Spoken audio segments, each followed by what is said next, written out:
Welcome to Snippets of Wisdom with your host, Mike Carell and Dr. Michael J. Murphy. Snippets of Wisdom is the boomer's gift to the next generation and to the world at large. Dr. Michael J. Murphy and Coach Mike Carell are experienced psychotherapists, writers, and healers who find the greatest satisfaction in sharing the benefits of a lifetime of struggle and learning. Coach Mike has spent decades spreading deep wisdom and supporting youth through the juvenile justice system. Dr. Michael has directed mental health services at many correctional centers and testified in countless trials as an expert in sex-related issues and mental illness. And he was one of the 500,000 humans at Woodstock. So now, please welcome the hosts of Snippets of Wisdom.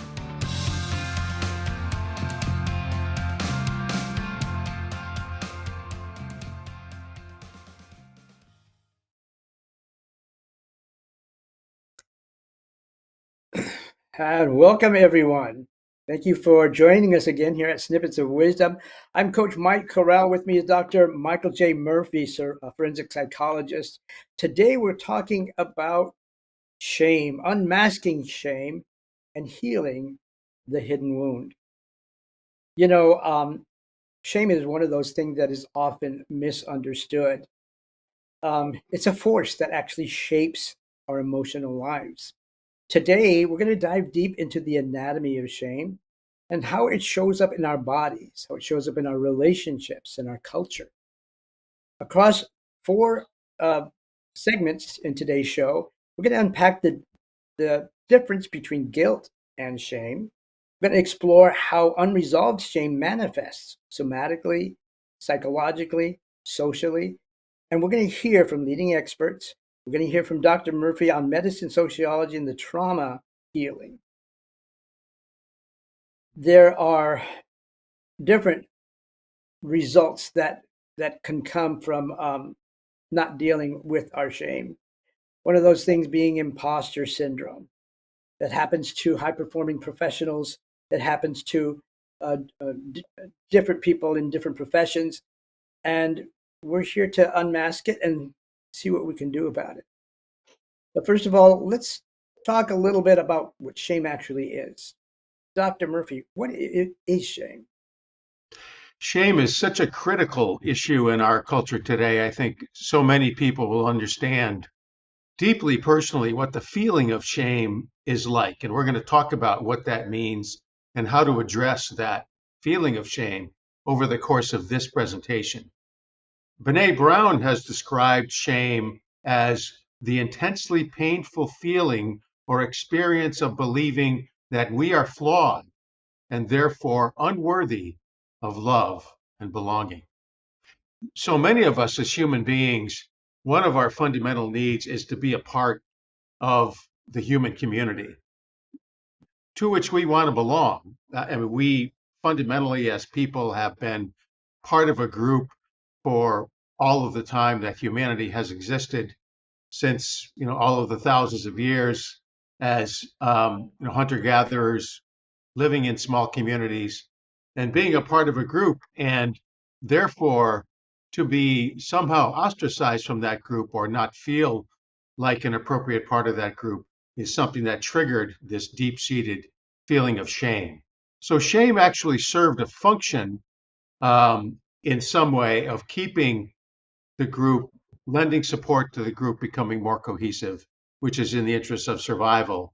So the group had a higher likelihood of being able to accomplish the goals that they need to accomplish. So shame is not only negative, it can serve a positive function in terms of supporting group cohesion, but also, as Brené Brown pointed out, it is painful, can be painful, and that experience of being flawed and therefore unworthy of love and belonging, which is a deep sense of isolation and sadness that those of us who have really experienced shame, and almost all of us have at one point or another, we will experience on a number of occasions over the course of our lifetime.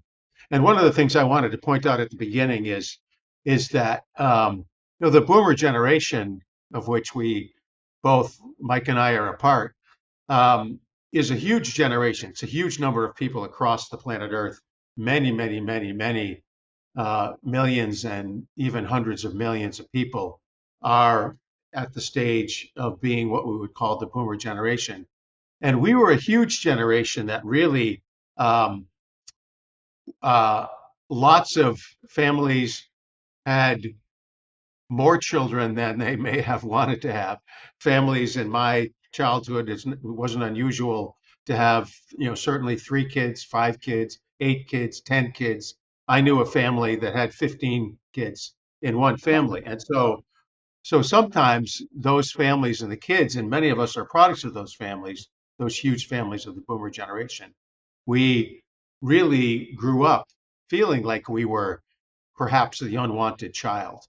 And we had a deep-seated sense of lack of value, the fact that we were not a being that there were resources around to be able to care for.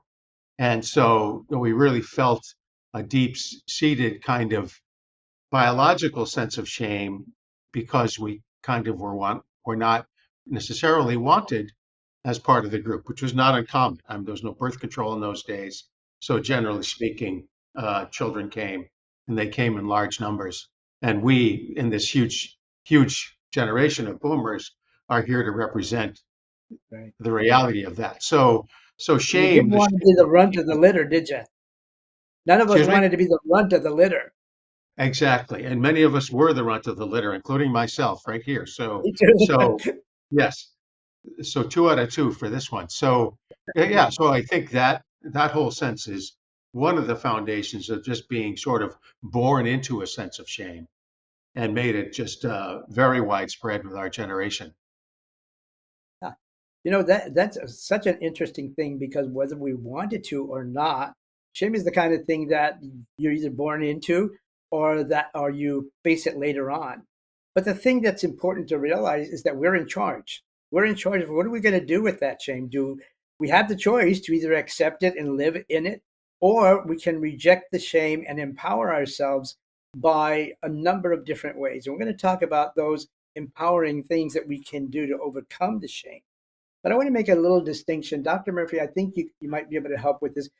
What do you think about the difference between guilt and shame? And I know guilt is one of the 5 negative emotions that um, have a positive purpose, but can actually derail us in our life if we don't manage those negative emotions. I know guilt is one of them, but I think somehow guilt ties into shame. Can you talk a little bit about that? Sure, lots of our audience are aware that I have worked in jails and prisons over many decades of time, maximum security psychiatric hospitals, lots of institutions where people are contained for some kind of legal reason, oftentimes in response to some kind of antisocial behavior on their part, right? So Yeah. if they perpetrate an alleged crime or if they're guilty of a crime and you're sentenced to time in prison or you're sentenced to detention in a psychiatric facility for some kind of behavioral reason related to mental illness, then you have um, that process whereby you have to come to grips with the fact that you are thought to have perpetrated some kind of negative or destructive behavior. And as a result of that, um, it actually is a positive thing if you experience some sense of guilt. If you've harmed another human being or harmed your Right. community in some way, engaged in behavior that was destructive to others, maybe involved some physical injury to another, and you were convicted of a crime in relation to that behavior, one of the things that we would do in terms of giving people treatment in such institutions is to see if they do have a sense of guilt. And guilt is deeply related to empathy because if you understand that you have done harm to another and you care about that person, then and you have the capacity for empathy, then you care about the harm that you have done. You feel a sense of sadness or loss Mhm. because you have harmed a member of the community, your Right. community, the human community. So that I think is just really, really an important thing to understand the relationship of guilt and empathy. And one of the things that we would do in terms of treatment is see if the person has a deficit of um, empathy with regard to the effects of their behavior on the people they may have harmed. So I think that's one of the fundamental things about the difference between shame and guilt. Shame has to do with the sense that I may not feel that I have any value to the group. I'm not a valuable human being. Therefore, I feel a lack of self-esteem, lack of self-worth. Guilt is something that one hopefully feels, some people feel in response to uh, maladaptive behavior that they may have engaged in that I see. involved the harm of another person or your community. Yeah. That's a good, clear description. Thank you very much. Distinction there. I wanted to talk a little bit about what it feels like to be ashamed. I mean, I know I, for one, and I'm speaking from my own experience, have felt that feeling of helplessness or exposure, and that fear of being disconnected or rejected. Kind of like when a mother bird can detect the weakest of the little birds, she'll throw them out of the nest.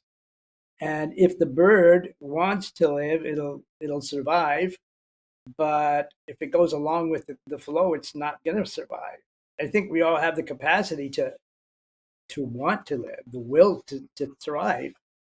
Um, I, I think that makes a big difference uh, as to whether or not we hang on to shame and use it as part of our life to garner maybe sympathy from others or have people pay attention to us. You know, the idea of a hypochondriac or a chronically ill person wanting people to attend to them could be a manifestation of that helplessness or that desire to be included in some way. What do you think? Right. So you're talking about the secondary effects of shame, and how, you know, people can feel like they are, as you said earlier, sort of the runt of the litter, the unwanted one. So you go out and you feel like, gee, how can I manage myself? How can I gain a sense of value to the group? And I Yeah. think that's one of the things that can be a motivating factor. I mean, many people have talked about their journey of overcoming shame as they Mhm. have discovered some form of behavior that's constructive and healthy and also contributes to the well-being of the group. Whether you're a plumber or a welder or a construction worker or a brain surgeon, I mean, you contribute to your community in those ways. And when you do those things, you sort of redeem yourself from that Yeah. sense of loss. So many people have found a way to address the secondary effects of shame by becoming successful in some way and useful in their own right in ways that they believe really contributes to the well-being of the community. Then you feel a sense of self-worth and you start to feel, hey, geez, I am worth something. I am, the group needs me. Other people give you some recognition and accolades. So people who have shame do, as you mentioned, really crave recognition.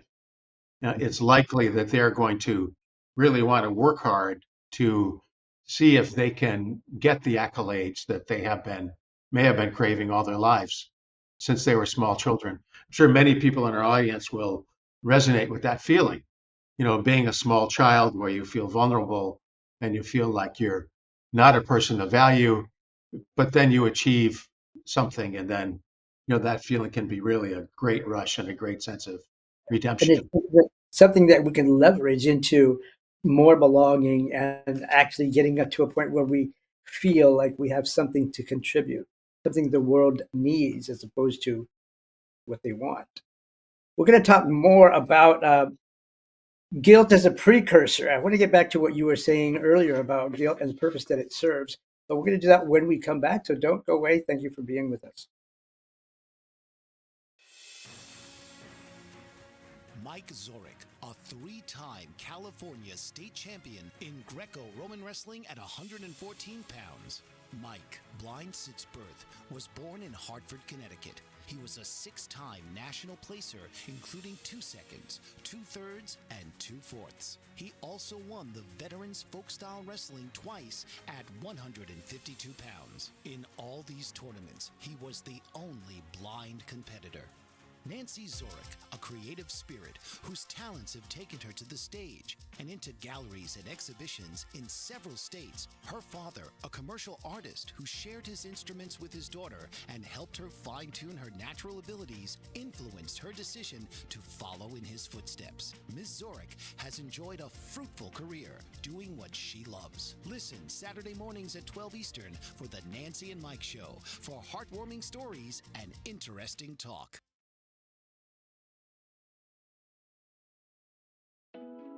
Are you struggling to care for elderly parents or a spouse? Do you wonder if being a caregiver is making you sick? Are you worried about taking time off work to care for elderly parents and balance work, life, and caregiving? Has caregiving become exhausting and emotionally draining? Are you an aging adult who wants to remain independent, but you're not sure how? I'm Pamela D. Wilson. Join me for the Caring Generation radio show for caregivers and aging adults, Wednesday evenings, 6 Pacific, 7 Mountain, 8 Central, and 9 Eastern, where I answer these questions and share tips for managing stress, family relationships, health, well-being, and more. Podcasts and transcripts of the Caring Generation are on my website, PamelaDWilson.com, plus my caregiving library, online caregiver support programs, and programs for corporations interested in supporting working caregivers. Help, hope, and support for caregivers is here on the Caring Generation and PamelaDWilson.com. And welcome back. I'm going to talk a little bit about purposing shame or guilt, purposing not shame, but guilt. Guilt as a precursor, because it can actually do some good and can really trigger us to have a positive effect in our community. Dr. Murphy, you were mentioning something about that. Can you elaborate on that? Sure. I mean, working in jails and prisons and courtrooms and testifying in trials, one of the critical issues that people will wonder about is whether a person feels a negative internal sense when they have been found to have engaged in some kind of destructive behavior that harms another person or harms our community. Like So, remorse? right. So you want to see if they have the manifestation of a process that's called victim empathy. Now, what is victim empathy? I mean, victim empathy is understanding the actual effects of your behavior on the person whom you may have harmed through the aberrant action that you engaged in. Say you assaulted somebody, or you robbed a store, or you cheated on some kind of process that harmed some other system. So are you able to describe, the effect of your behavior on the other person, and to demonstrate that you actually care about the effects of your behavior on uh, the ostensible victim? So that's called victim empathy. Person really needs to care about it. And many of the audience out there, I'm sure, will have had experience with people who don't seem to demonstrate that quality. And that's how we really define someone who could be thought of as having psychopathic traits. I People see. who can do something wrong and they don't really care about the effect of their behavior on other people. They don't demonstrate what we call remorse. So remorse is a demonstration of what we would call victim empathy, caring Mm. about the effects of our actions on others. And it's something that's a part of a relationship in normal relationships. And when we accidentally hurt somebody, oh, sorry, that kind of thing. But are you ready not only to say you're sorry, but to make amends? Recovery Yeah. programs are very prominent with regard to that sometimes complex process. That is the process of making amends. Actually Yeah. being involved with somebody and saying, not only am I sorry for the harm I have done to you, but what can I do to try to repair or to in some way address the effects of my Yeah. behavior upon you. Because the person doesn't really need to forgive you if you haven't demonstrated not only that you did the behavior, but that you care about the effects of your behavior on them. Yeah. So that's a complex process, and it's a deep emotional and psychological process. Oh, definitely. Yeah. I went to Catholic school most of my life, and shame was actually a tool in the nuns at the nuns' disposal, and I can remember being a recipient of shame quite a bit. Not only did they verbalize it, they would say, "Shame on you," or "You should be ashamed for what you did," you know, Exactly. Yeah. and then publicly humiliate you. Yeah, I remember being whipped in front of the class. Uh, they took my pants down and whipped me in front of the class, and they did that to a whole eighth grade class of boys because they had pea shooters and they used to shoot them into the girls' blouses, and for that they deserved to be publicly humiliated and shamed. Some of us, especially at young ages, don't have the capacity for the kind of empathy that you created. I mean, when we're kids, we're just having fun with each other, and we're actually testing each other's limits. You know, so what is your take on using shame? I know in the juvenile justice system, we used a boot camp, and it had elements of shame in it that we used as, I don't know, maybe a carrot dangling in front of somebody. If you don't want to be ashamed, then you need to rise up. We had an honor code that they would memorize so that they could, develop the capacity to rise to the occasion and do what they needed to do so that they didn't have to be ashamed. So, what are your thoughts on that? That's such an important observation, I think, the developmental aspects of shame and guilt. I mean, when we're young, one of the things that hopefully occurs as we grow up and we become more familiar with social mores and expectations and the needs of the community is that we learn how to develop an appropriate sense of what we might call shame or remorse Mhm. for our conduct. I mean, when we engage in it, that's a core issue that we really need to hopefully see evolve as time goes on. So when we grow up, we really are someone who can be trusted. One of the things that they talked about in those boot camps a lot and still do is the definition of integrity. And Yes. what is integrity? So the word integrity is deeply related to shame. Yep. It's Yep. sort of like if you have integrity, then you are a person who's less likely to engage in behavior that's going to induce or be appropriately targeted with shame. Mhm. Because I mean, integrity. The boot camp used to say, and you'll probably recognize this, Mike, uh, that integrity is the maintenance of right conduct in the absence of any external reward, observation, or control. So, in other Yeah. words, it's doing the right thing, the correct thing, the thing Mhm. that is a benefit to yourself and your community, Right. um, even though you're not getting rewarded for it, even though you don't get any prizes, even though nobody is praising you, even though Yeah. you may even suffer some kind of negative consequence, you still do the Mhm. right. Yep. That is the definition of integrity. So that's the manifestation of a healthy sense of an integration of a moral code. Mhm. That means that you're less likely to engage in the behavior that's going to induce shame in the future. Yeah.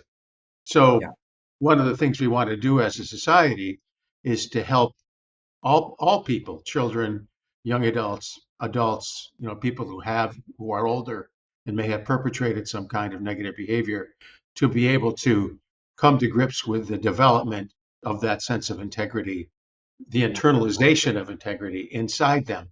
And we're going to Mhm. talk about sort of some of the things you can do in order to facilitate that process in the course Beautiful. of the discussion. Yes. One of the things that that sticks out on the honor code, the cadets honor code, one of them was, "I will not lie, cheat, or steal, or tolerate anyone who does."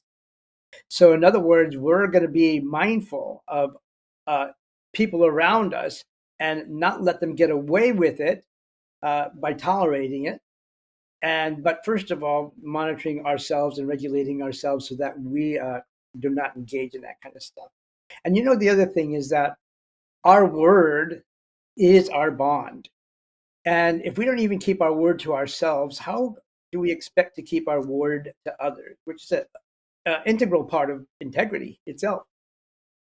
I know that over time, if we don't have the structure in our life, we don't have the education or the discipline that points those things out, um, we can either burden others or make people feel less than ourselves by how we conduct ourselves, or we can allow it to pile up within ourselves and feel like we don't deserve the honor that humans deserve. And we're in charge of that. What do you think about the self-regulation and the ability to claim your worthiness, claim your honor uh, by mantras, first of all, and by an attitude of self-efficacy? Really, that's one of the very important things that you're talking about in terms of the differentiation between guilt and shame. Mhm. So, guilt is something that's internal to a person. I may feel guilt inside myself because I've engaged in behavior that I may understand or have discovered or I've even intended is harmful to another person and cause them sadness and loss and some kind of damage. So that's guilt. That's an internal experience on the part of the individual, and it needs to be related to their own internal process. So they're kind of responsible. We are responsible for having an appropriate sense of guilt when we engage in behavior that is harmful to others. Shame, however, it is really a social construct. It's a social event. We feel shame in terms of how we believe we are perceived by others or how others in the group uh, may deal with us or ostracize us in response to behavior that we may have engaged in. So shame is really a social phenomenon. It's an interactive phenomenon. It's not necessarily internal to the individual, although it does have an aspect of internalization as well that we'll Uh-huh. talk about later in this conversation. But it really does. Those are two kind of complementary and dichotomous processes that both are very important to the development and life of a healthy person, though they may be uncomfortable in terms of their daily experiences. Yeah.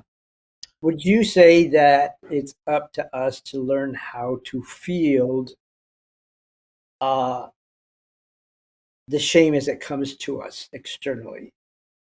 I mean, the world is full of criticism, full of judgment, and some of it is not accurate, some of it is not justified. Uh, would you would you say that we're in charge of fielding it and doing something with it when it comes to us, either as a projection of somebody else or another source? Yeah, such an important point, Mike. When we are subjected to shame that is not appropriate, like just being born, like happened, as we were saying earlier, if you Right? happen to be the extra child, if you happen to be the unwanted person, if you happen to have a characteristic. I mean, I was born and I grew up with a speech impediment. So some people may be able to see the effects of that even now, but I stuttered and Absolutely. I stammered. And so I was a person who was seen by others as having some kind of flaw. And that resulted in a sense of shame for myself. And so it's something that we can talk about, and we'll be talking about in the next segment, is how some of the things that we can do to sort of assess whether this is a sense of shame that is a result of other external processes over which we had no control and we need to heal, or whether the sense of shame is something that we somehow brought on ourselves. So, yeah, I think that deep sense, the sense that when we have been wounded by shame Yeah, and we need to sort of learn how to heal from that is one of the big steps in most people's lives. that's an excellent topic. When we come back, we're going to talk about what to do when we've been shamed and how to handle it, how to navigate our way through shame that can be constructive or destructive when we come back. master of words, powerful player. What life-changing words can Dr. Janet Smith Warfield pull out of her magical toolbox that just might mysteriously open a door you never knew was there? A door to free yourself from fear forever. Transform your rage into right action. Release your guilt. Position you into a life of freedom, purpose, passion, power, and peace. All quite suddenly, unexpectedly, and almost miraculously, with no effort on your part. Join Dr. Janet on Dancing with Words, Dancing with Wisdom, as she and her guests show you how words map our experiences, immersing you in a sound bath that relaxes your muscles, opens your mind, and supports you in co-creating your extraordinary life.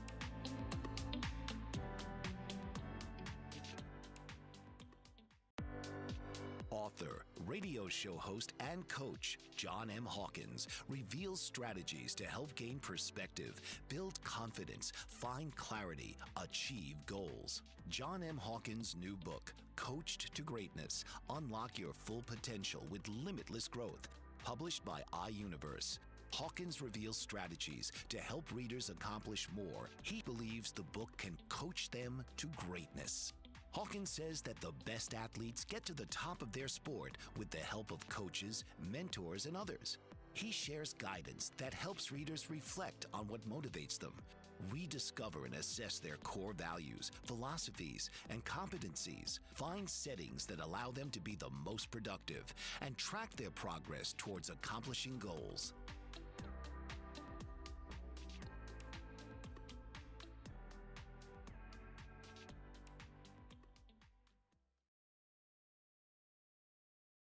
So when we have been shamed, our body remembers it, and it begins to manifest within us in various ways. There is somatic symptomology. There are emotional manifestations of shame.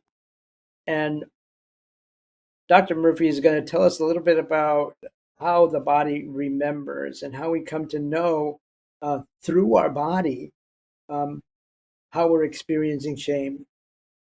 Can you tell us a little bit about that, Dr. Murphy?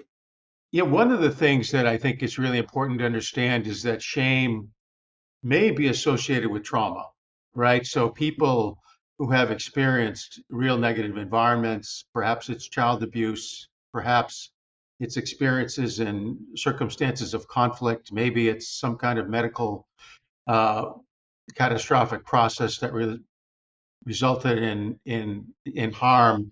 People may feel a negative emotional kind of triggering that's directly related to that experience. One of the big things in our generation is the many, many hundreds of thousands of people who participated in the Vietnam War. And they went over there perhaps with a sense of idealism or obligation. And when they got over there, they experienced circumstances that were really deeply harmful to them psychologically and emotionally, as they really experienced horrible sorts of experiences and witnessed things and may even have perpetrated things that were extremely complex and disturbing. So there's a psychiatrist, Dr. Vanderkolk, who worked with those individuals in veterans psychiatric facilities for many, many years. And he found that it was very hard to make progress with them. I mean, that negative sense that they had of shame, resentment, anger, sadness, and fear that was the result of their experience in combat, that they suffered from post-traumatic stress disorder. Those characteristics, he found over many, many years of working with veterans that they seem to have a physiological and even neurological component. So they really are hardwired, if you will. So in the brain and in the gut brain, and it's very important that we talk about the gut brain. You know, one of the things we're learning now is that the brain that we have is not only between our ears, you know, it's also in our belly. And the brain in the belly, the so-called gut brain, has as many neural interconnections and is just as robust and important as the brain we have between our ears. it's really a complex and deeply hardwired system. And when you experience trauma, that is actually hardwired in the gut brain usually, and then reactively in the brain that we have in our skull. So they're interconnected, of course, and the reactive patterns are deeply hardwired. And Dr. Vanderkolk, who wrote the book, The Body Keeps a Score, a great kind of manual on how to address this complexity, is um, really related to that process. I mean, the fact that it's so hardwired, it's hard to make it go away. Drugs don't seem to fix it. Even talking about it doesn't seem to fix it.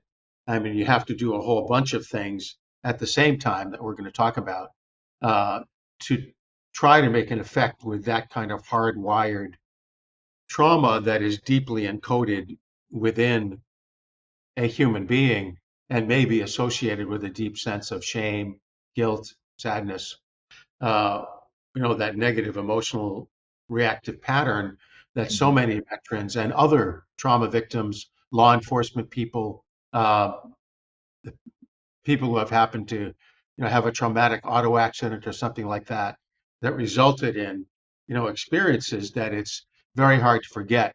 One of the things that I can point out as a neuropsychologist as well is that trauma uh, is trauma because it doesn't move to long-term memory, and it gets stuck in what's called, the frontal cortical areas of the brain in so-called working memory.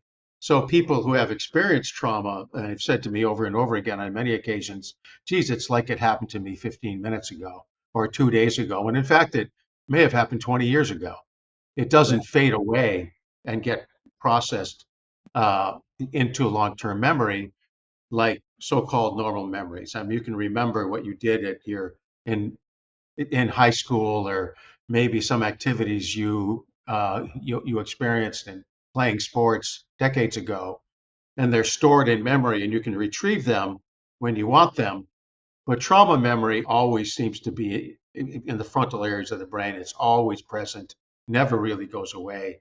And so, you got to do a lot of work in order to get those trauma-related memories, which often are associated with shame, as well, to get processed into uh, more long-term memory stored in deeper areas of the brain. So,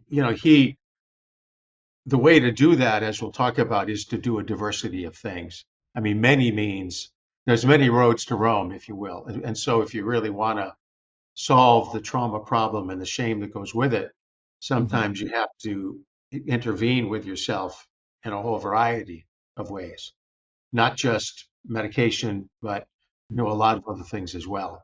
That's what he was finding, and that's how you really can deal with these deep-seated negative emotional processes. I have a question. Is it possible to repurpose a memory, especially a traumatic memory? In other words, give it a new meaning so that it can move into your past and not remain there as if it happened yesterday? Is it possible to, you know, change that? That's a great question, and it really is one of the fundamental things that we do today in therapy. Many people will have heard of what's called narrative therapy.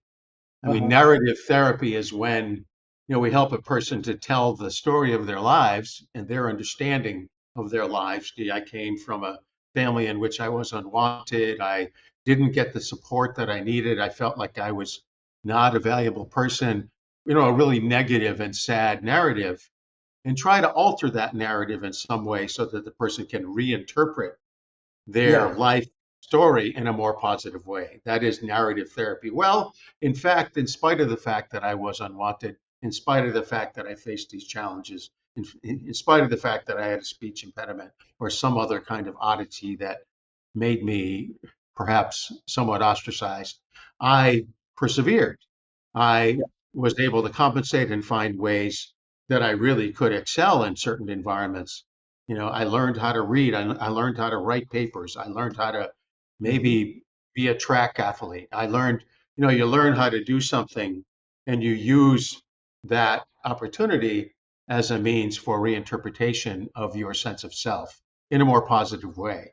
And that's the key. I mean, many of the veterans who I've worked with at the time and know personally have done exactly that. I mean, they reinterpreted their experience in the terrible combat of the Vietnam War or other wars, the Gulf Wars, things like that. And they've reinterpreted it in a way that allows them to see um, the nobility even that they demonstrated in those situations, how they persevered, how they learned, the positive things they contributed to their community, their country, through that behavior. So reinterpreting the story of your life in more positive ways is Yeah. really the fundamental key that Dr. van der Kolk was discovering in Mhm. actually creating change with shame-related behavior. You know how they say thoughts become feelings, and feelings are uh, what cause our behaviors and our decisions in life. What about if you actually reinterpreted a traumatic memory to where you actually felt good about the new meaning that you've given it? And as a result, you have a good feeling about what you were exposed to or what was done to you in a way that makes you want to use it as a challenge. Like, you know, I remember when I was a kid in high school, I, as a freshman in high school, I weighed 68 pounds and I was like 4 foot Wow. 7.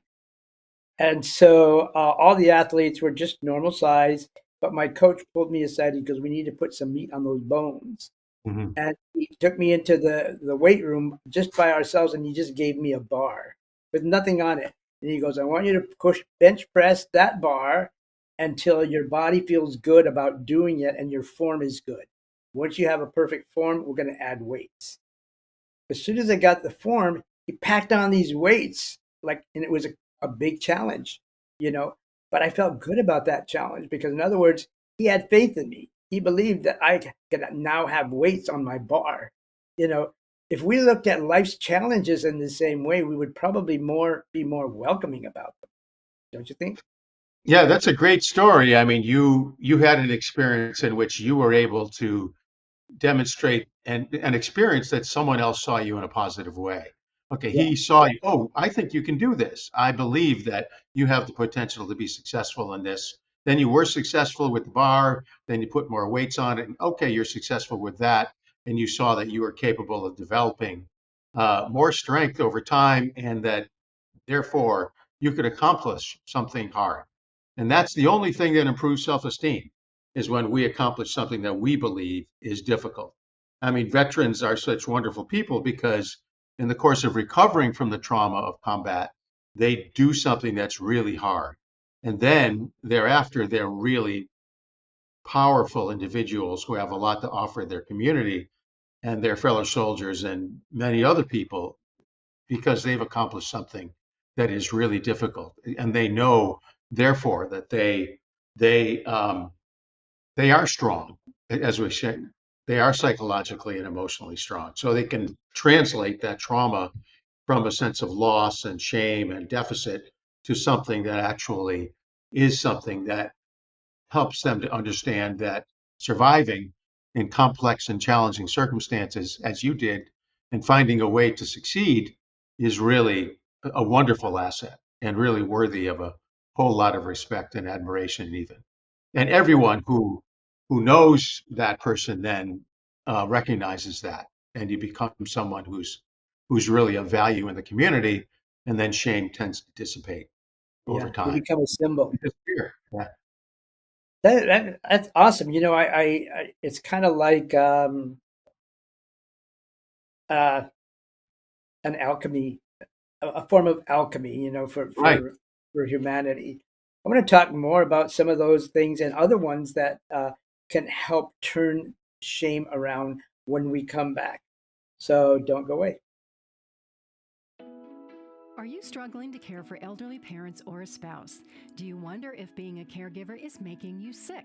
Are you worried about taking time off work to care for elderly parents and balance work, life, and caregiving? Has caregiving become exhausting and emotionally draining? Are you an aging adult who wants to remain independent, but you're not sure how? I'm Pamela D. Wilson. Join me for the Caring Generation radio show for caregivers and aging adults, Wednesday evenings, 6 Pacific, 7 Mountain, 8 Central, and 9 Eastern, where I answer these questions and share tips for managing stress, family relationships, health, well-being, and more.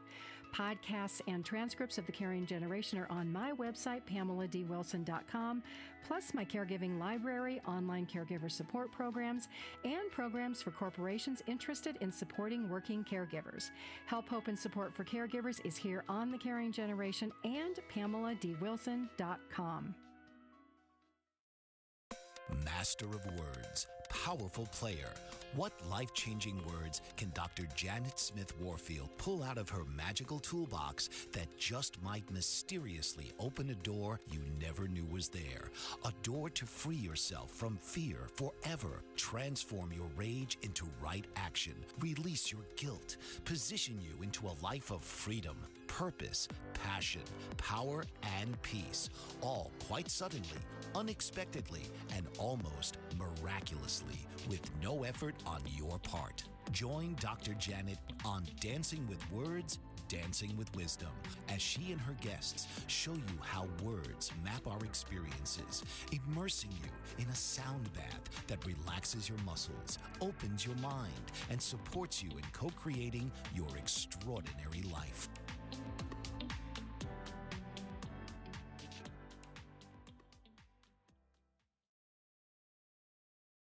And welcome back. You know, in the beginning, we talked a little bit about imposter syndrome and what it does to professionals and high-performing individuals in our community. And Dr. Murray, talk a little bit about how that comes into play and what we can do about that, because I know that there are multiple ways of getting past. I've had to deal with it with some of my clients, and these are people you would never expect to be dealing with shame because their statistics and their reputation precedes them, and you would never know that they are actually shame victims. So talk a little bit about imposter syndrome, how it works, and what it's all about, so we can get into how to overcome it. Yeah, something about the imposter syndrome, once again, has that negative and positive aspect. I mean, part of really the definition of imposter syndrome, I think, is the feeling that we don't really belong where we are. If you're a soldier, if you're an executive, if you're an athlete, you figure, hey, I don't really belong in this group. I'm not strong enough. I'm not smart enough. I'm not fast enough. I'm really going to be found out. I mean, someone's going to discover, in fact, that I'm really don't belong here, and I'm going to be then expelled from the group in shame. And so then the shame comes Start in all over. because the person is playing over in their head again and again and again. I'm going to be discovered for the fake that I am. So of course that's a natural feeling that many of us have. I remember as testifying for a long time as uh, an expert witness, which I have done on many, many, many hundreds of occasions. And in the beginning, trying to learn how to function really well as an expert witness is not easy Yeah. because a courtroom is essentially an adversarial situation. It's a situation in which two sides face each other, and they, to the best of their ability, each side tries to win. Then the jury decides who won, or the judge decides who won, in fact. And it's really a situation of conflict with which many of us are not terribly comfortable. But we have to get through that and support ourselves through this really highly conflicted and highly charged and potentially shame-inducing Yeah.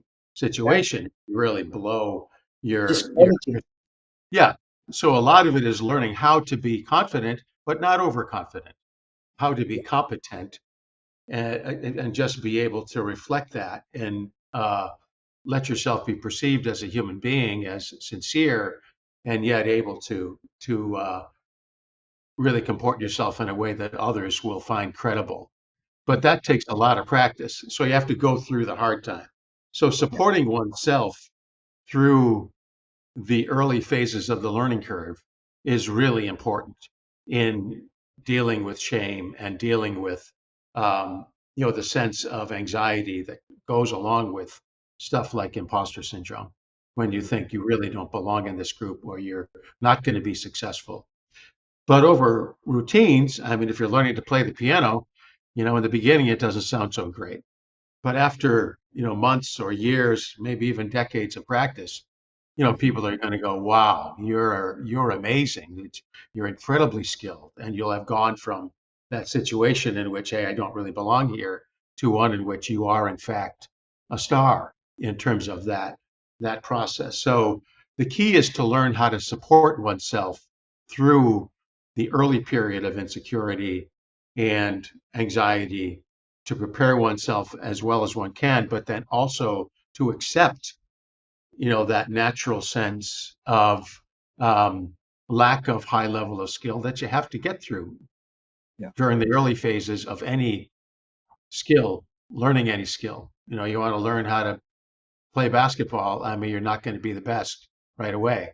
Right. It's only after months and years of practice that you're going to get to the point where you really can be an expert. So I think, you know, learning how to engage in what's called positive self-talk. I mean, to sit down in a chair, one of the great tricks is, and I think lots of the very best athletes and performers of all kind use this trick. That is to sit down, close your eyes, visualize yourself in the situation that you will find yourself in, whatever it is, whether it's doing a presentation in a classroom, or whether it's performing in an athletic event, or whether it's learning how to talk, do a presentation in front of a large group. Yeah. So the important thing is to sit down, relax, breathe into your abdomen, just spend a minute or two just helping yourself to calm down, slow your heart rate, maybe imagine yourself s- sitting on a beach in a comfortable chair, just watching the waves come in one at a time till you become very calm, and then start to visualize yourself performing the function that you want to perform in a very successful way, remaining calm, um, watching yourself go through it very slowly, watching yourself do it very successfully, visualize yourself feeling calm and confident in the situation. And perhaps most importantly, visualize yourself feeling good about your performance after you get done. So Yeah. imagine yourself having completed the task, whatever it is, and imagine yourself feeling satisfied and calm, um, and really pleased with how you performed in the situation, uh, whatever the challenge was. So I think that's the key, is to sort of train your brain to associate the problematic situation or the challenging situation with a Yeah. sense of calmness, and then also train your brain to understand that after you get this done, you are going to really feel great about how you did. I know there are a number of different ways of what they call creative transmutation, doing creative things. And we don't have enough time to talk a lot about them.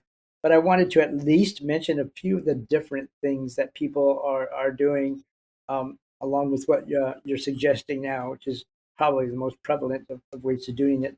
But artistic pursuits is one of them, doing something artistic or creative or Zen-like, if you will. And then there's advocacy and evidence gathering. In other words, using things that will provide evidence to people to believe in themselves, who they are, who you are. Um, and then the cognitive reframing, which aligns with what you were just describing, telling yourself about that. And then mentorship and peer support, giving back to the community. I remember hearing somebody say that you're not truly successful until you feel the need to give back. Hmm. And it's an empowering thought, empowering feeling. What are your thoughts on some of those things? Well, one of the things is that, the giving back is what is really rewarding when we realize that we serve a function in our group, we serve a function in our community, and that our community is grateful for our presence. I mean, that's the biggest thing. So I wanted to urge people to like and subscribe to this video so others can enjoy it too and get the benefit from it. And we're so happy that you joined us today and look forward to meeting with you again. Thank you.